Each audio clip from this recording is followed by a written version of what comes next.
Got a question for you. What's the state of the capital markets for new construction on the debt and equity side? Key is, I want to talk about new construction here first, and then we'll follow up, talk about what can you get for existing deals. So, which way you guys want to start?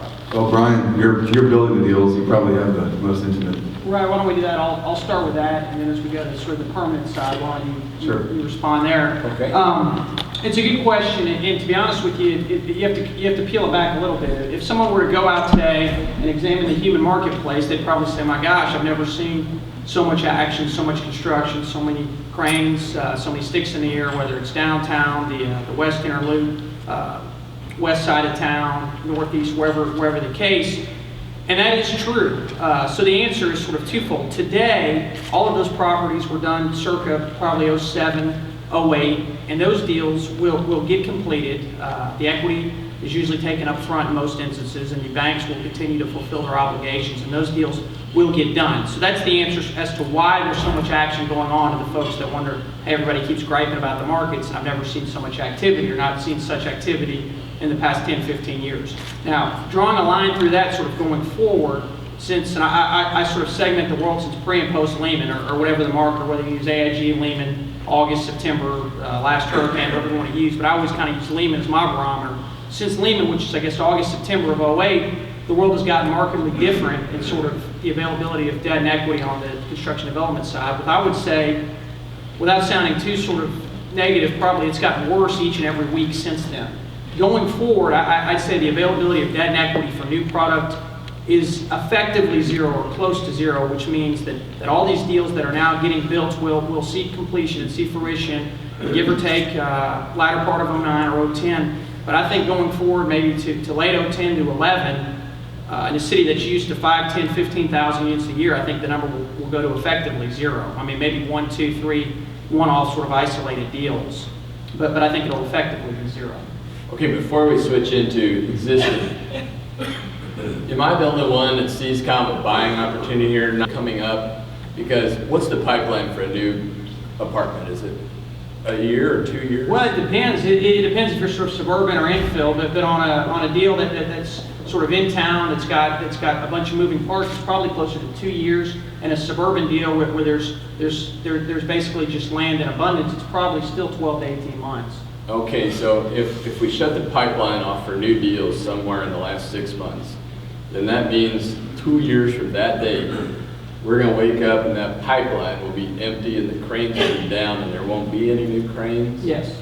And at that point, that's where you tend to make money in real estate, is when you catch the sweet spot there of owning or buying apartments when the pipeline is shut, because that means it's going to be another 2 years before there's new supply in the market. And if the economy is picking up 2 years from now, you're going to have a situation of buildings filling up at the same time that the pipeline closes for maybe 24 months. So that's going to be your sweet spot buying opportunity in my mind. I don't know if that's true or not. Well, I had dinner with some guys last night. We talked about this sort of indirectly, but it's that when do you dive back in? When does the knife stop falling? And I think that we see an opportunity now on the core side, which is kind of the Class A product that Brian's talking about, because there's so few dollars, there's so few people chasing those assets, and in 2 years to make that money, hit that sweet spot, you got to own the deal then now to be able to do it. And I'm going to just offer to see if you want to come on every presentation we have in the future, because you're exactly right in our opinion. Well, that's encouraging. At least I'm 1 for 10 so far. Well, as the morning goes on, and don't mind, I got a thick skin and no self-esteem, so you can disagree with me as much as you like. What about existing? Okay, the bottom line is I don't think there's any money for any new real estate deal in America right now, pretty much, from bank lending. Development. For new, yeah. Now let's switch gears and talk about existing stuff on the ground. Where are we at there? And David, I want to start at the top level, and I want you to talk specifically, because I do think it's one thing that I've kind of learned in my travels over the past couple of months, talking to folks all over the country, and sort of every line of work, and every sort of the commercial real estate food groups, is that, and let me preface by saying that I'm biased and this is self-serving because I'm in the apartment space, but I will say this, and I think David will probably back this up. Right now, because of the the prevalence of Fannie Mae and Freddie Mac, we have a level of liquidity that doesn't exactly exist in any other form of real estate, and maybe not any other space. So basically, as we're talking to different folks and we're showing what we believe returns on cost to be or what we believe cap rate should be, as they kind of take a step back at sort of the academic or the 2,000-foot level, and they say, I don't get it, there's no leverage, the math is what it is, and the returns need to be closer to a 10. You know, that's where retail needs to be, or office, or whatever the case may be, because investors are going to require X. Well, because of the availability of Fannie and Freddie, continue to sort of play in our space, and from everything that I understand, everything I can see, we'll continue to do so. I believe that our business is in a little better shape because you can ultimately see some visibility, see some sort of exit opportunities versus sort of the lack of transparency and vision in pretty much every other space, which I think you alluded on earlier. Yeah, the issue that we see is not necessarily lack of capital, it's the basis that where we stand today. If you bought a deal or built a deal a few years ago, you had to underwrite with using certain assumptions just to get the deal done. That you had an exit cap rate, for example, that does not exist today because of the underwriting standards with Freddie and Fannie or any of the equity groups out there. So you have someone that has a distressed deal that they underwrote and they lend money on at 28 a unit. Let's just say it's 30,000 units for easy math on a 300 unit project. And today it's worth 15 because it's 50% occupied, it's in a C location.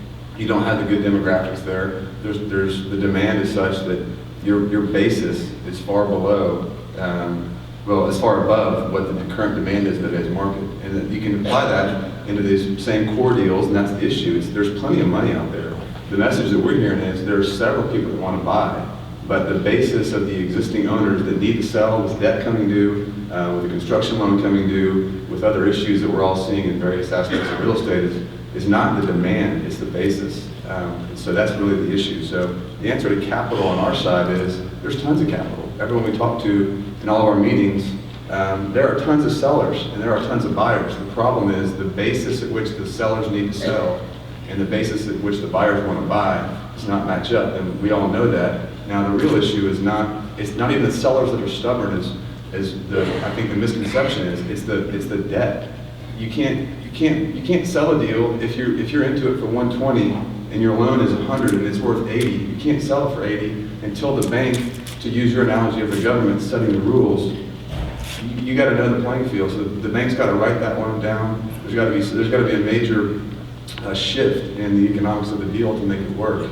And so I guess the capital question, be encouraged. There's tons of money out there. It's going to loosen up, but we just got to have a adjustment. So there's lots of buyers out there.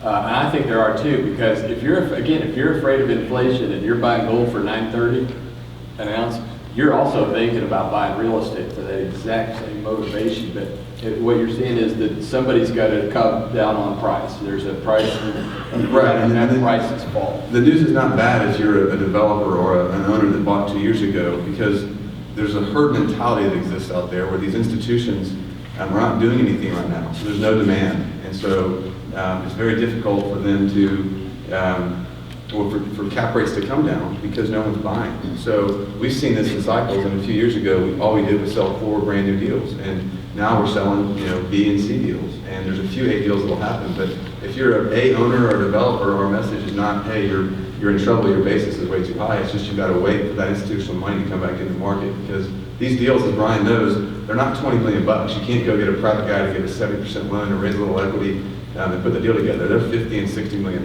where it takes a larger institution to get off his hands, so to speak, and get moving.